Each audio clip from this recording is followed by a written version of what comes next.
What up, guys? I'm waiting for my car to warm up. I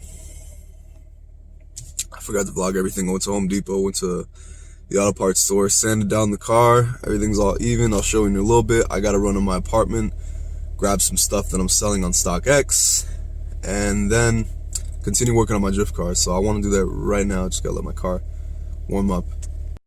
That rear bumper I'm just gonna throw away. It's crap. I honestly still need to get the doors now. If you see that spot, you're probably wondering, oh, why didn't you hit that? Well, overfender covers like all that, so there's no point. Plus, I still have to cut into that today. But I'm still debating if I'm going to do the doors today. I might put the doors off for another day. It depends on time. Masking is really important. It's actually one of the most important steps, especially preparing. I got to tack off this shit because there's a little bit of dust. You can see it's smooth. It's just got a little bit of residue. It's got to be completely clean so I can add my primer.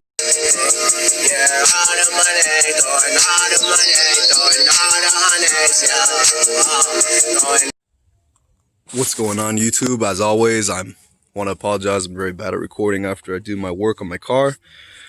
So essentially what I have done is, as you can tell, I've primed the car. It's not perfect, but it's not horrible.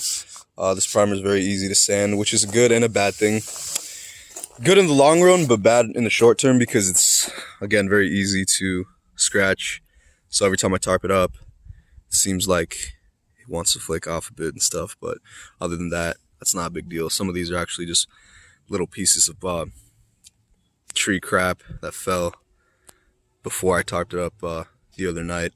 And a lot of it also, I'm not going to lie, is just like scratches from other little stuff, but that's okay. Easy to repair. It's nothing major at all. So as you can also tell, I cut the overfenders. They have been cutted. Do not have access to a welder at the moment. What I decided to do is just go with Gorilla tape. I think I actually brought it out here. I'll show you what kind I used. I was watching Eliminate. That's what Randy Trung did. In the meantime, of course, I'll go back and weld it later. But for now, this works pretty well. Could reinforce it a little bit better. I think, I shit you guys not, this might be the most reinforced Gorilla tape job I've ever seen on a 240 in my life. We're talking like I got 2 strips on the outside, 2 strips on the inside, and then I have the strips just kind of coming out like that. So, like I said, hopefully this is just a temporary thing. I weld for work, so once I have access to an actual welder, I can weld the outside to the inside lip. Unfortunately, I kind of have footage of me cutting it, but it's like not very long, and it was filmed horizontally, or rather vertically on my phone, sorry. So yeah, right now I am gonna kind of go back and patch up little stuff like that, just because when I did this, it was already getting dark late at night. I think it was like almost 9 o'clock literally when I finished this. And then I went for a little night swim out here in Washington State because it's a beautiful place to do so. The roof came out spectacular. I actually don't see any scratches, so that's sweet. And you can kind of tell, like, well, there's like little debris and stuff because it's a bit breezy out today. Door came out spectacular. I think the other side's just as good. What's up, Mr. Kitty? So yeah, this side's pretty good. That's not even scratches. It's just like, I don't know, just like residue of some sort, yeah. But the cool thing about this light primer is like it really shows like dings and stuff, low spots, so I can Bondo over that later. And they say that Bondo works very well over primer. This is gonna make some people cringe, but I'm gonna scratch this. Yeah, that's some really good stuff actually. Wow, I'm pretty impressed. Again, the low spot that could use some Bondo. So like I was saying, it's a great thing to use before you do some Bondo work, is just sand down your car to see where you need to Bondo. And I also did the pillars, of course. I got a little bit of overspray on the fiberglass fenders, but that doesn't really matter too much because that's going to get prepped and primed later, sanded, all kinds of stuff. That's a lot of work, by the way. Nothing changed in the interior. I haven't even turned the car on in a long time, honestly. Not really a reason to. I did cut a nice trim on the fiberglass overfender. This is my first ever fiberglass over fender trim, so it's not gonna be perfect. But at the same time, dude, it's a 240 over fender. It doesn't need to be, as long as it has enough clearance for a big old wheel.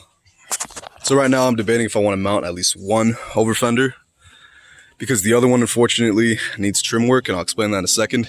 So I don't know if anyone's ever gone through fine line tuning watching this specific video, but that's the company I bought my kit off of. This fuel door hole is absolutely way too small. I might have to cut around it. And unfortunately, I'm not sure yet if the lip can stay. So I'm gonna have to get a special Dremel, borrowing it from my sister. She's a very artsy, crafty person, so it's the same kind of Dremel people use on YouTube. Like I was saying, I don't know if you can tell, fuel door, it's not gonna clear it. I tried opening the fuel door. Sorry, I'm speaking a little louder because of the plane. Tried opening the fuel door, and it wouldn't show. I mean, if I could mount the camera and I had my tripod, I would do so, but you know, just take my word for it. I think right now I'm actually gonna go ahead and just give it a light coat over these scratches, because it's, for whatever reason, it is a little thinner on this side. More fun.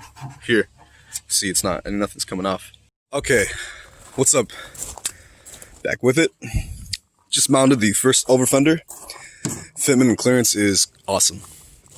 That's the one thing I liked about fine line tuning, but it's not perfect by any means.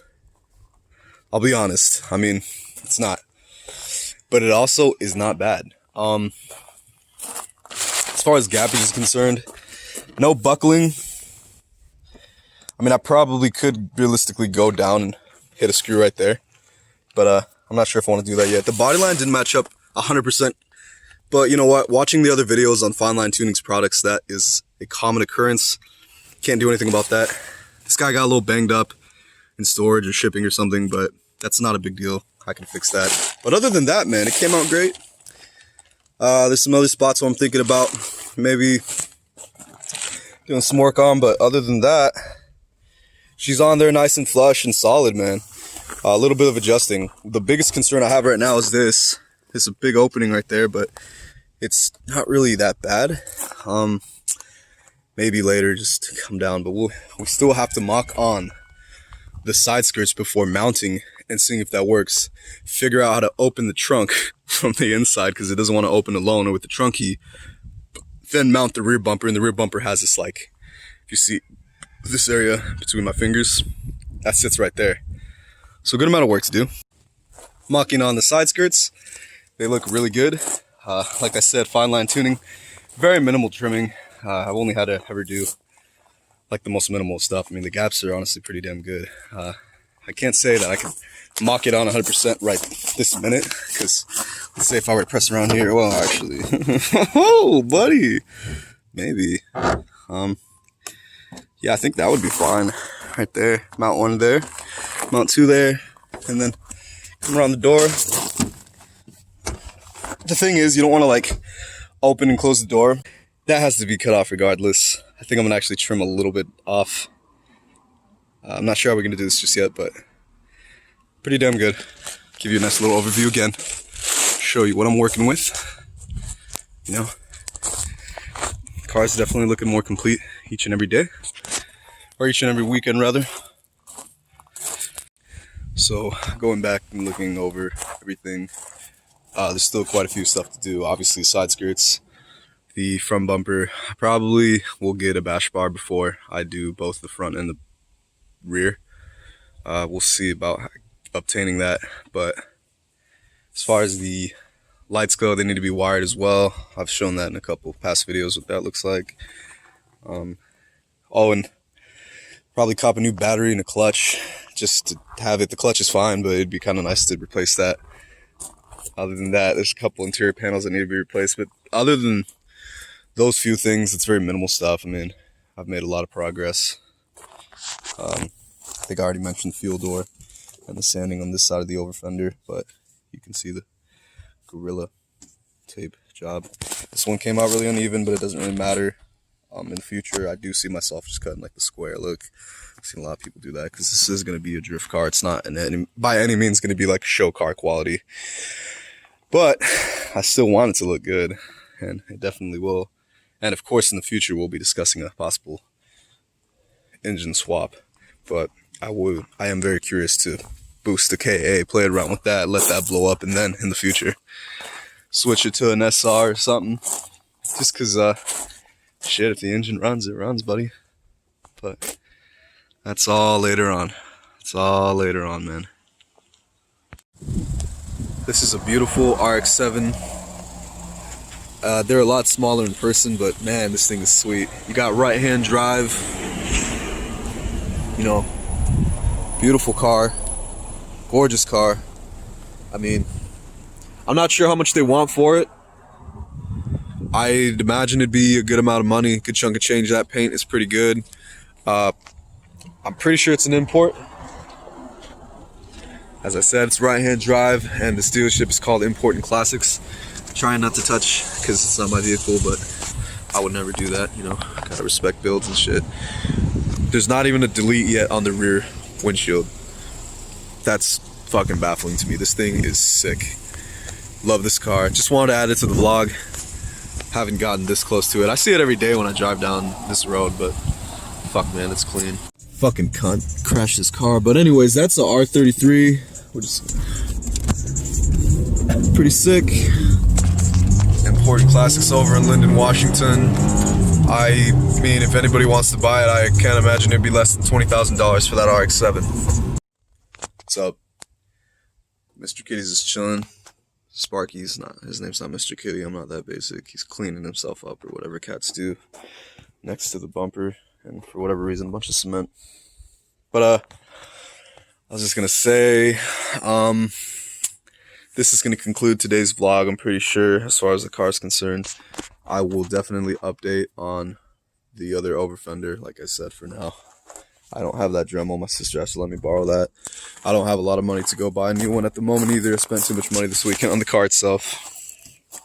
This came out great for what it was. Yeah, I'm stoked. The rear bumper isn't going to clear that exhaust, and I'm not even a fan of that exhaust anyway, so I'm going to have to get a new exhaust system, or at least a tip or something, just so I can make that bumper work. Don't believe I explained that yet. And those tails aren't going to stay. I'm going to replace those eventually. Just not right away, because I don't feel like that's too important. I'd rather spend the money on bash bars, a new exhaust, so I can clear the bumper. Both front and rear bash bars would be nice. Especially the front, so I could mount that better. Even the retainer, I was looking on the forums, it's okay, but I'm not going for the OEM kooky look. This is an aftermarket kooky look, so the retainer's not going to do me too good. Honestly, the bash bar with a pool noodle wheel, we all know what that looks like. And of course, right now, headlights aren't on. No lights are on in the front because I don't want to leave them on if I'm not going to have them wired in, which I don't know how to do. I'm going to need help with that or do vigorous research to learn how to do so. So, this is going to conclude today's vlog. Hope you guys are having an awesome summer, even though it's a little weird right now, you know, quarantine and stuff, but thank you very much if you guys are watching this video, and subscribe. I would appreciate it if you are into this kind of content. Have a good rest of your day, and I'll be signing out now.